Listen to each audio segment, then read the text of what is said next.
আরো একটি বড় খবর, প্রাথমিক নিয়োগ দুর্নীতি মামলায় ৩২,০০০ চাকরি বাতিল মামলায় ব্যক্তিগত কারণ দেখিয়ে মামলা ছেড়ে দিলেন বিচারপতি সৌমেন সেন। অর্ণব রয়েছে আমার সঙ্গে, আরো বলতে পারবে অর্ণব?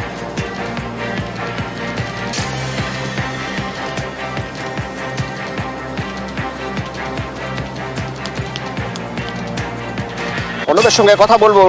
৩২,০০০ চাকরি বাতিল মামলায় ব্যক্তিগত কারণ দেখিয়ে মামলা ছেড়ে দিলেন বিচারপতি সৌমেন সেন। সেক্ষেত্রে বিচারপতি সেনের ডিভিশন বেঞ্চ থেকে মামলা সরে গেল। এবার নতুন কোন ডিভিশন বেঞ্চে মামলা হবে তা সিদ্ধান্ত নেবেন প্রধান বিচারপতি। আরো ডিটেলে জানবো। অর্ণব রয়েছে আমার সঙ্গে ফোনে। অর্ণব, দেখো, এসএসসির ২৬,০০০ চাকরি বাতিল মামলা সুপ্রিম কোর্টে ফয়সালা হওয়া, চাকরি বাতিল হয়ে যাওয়ার পর সব থেকে যেটা বড় সিঁদুরে মেঘ দেখা যাচ্ছে রাজ্যের শিক্ষাঙ্গনগুলোর ক্ষেত্রে প্রাথমিক শিক্ষায় কি হবে, যেখানে ৩২,০০০ শিক্ষকের ভাগ্য ঝুলে রয়েছে এই মুহূর্তে কলকাতা হাইকোর্টের ডিভিশন বেঞ্চে। এবং ২০২৩ সালের মে মাসে বিচারপতি গঙ্গোপাধ্যায় একক বেঞ্চ ৩২,০০০ প্রাথমিক শিক্ষকের চাকরি বাতিল করে দেয়। এবং যে কারণে আদালত চাকরি বাতিল করে হাইকোর্টের একক বেঞ্চ, তা হচ্ছে প্রাথমিক শিক্ষা পর্ষদ তারা নিয়ম মানেনি।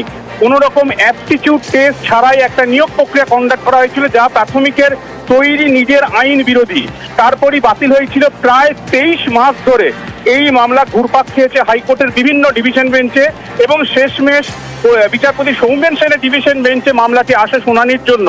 এবং এসএসসি চাকরি বাতিল হওয়া আর তারপরেই আজকে সোমবার দিন এই মামলা শুনানি আসার পর প্রচুর এই প্রাথমিকের যারা বঞ্চিত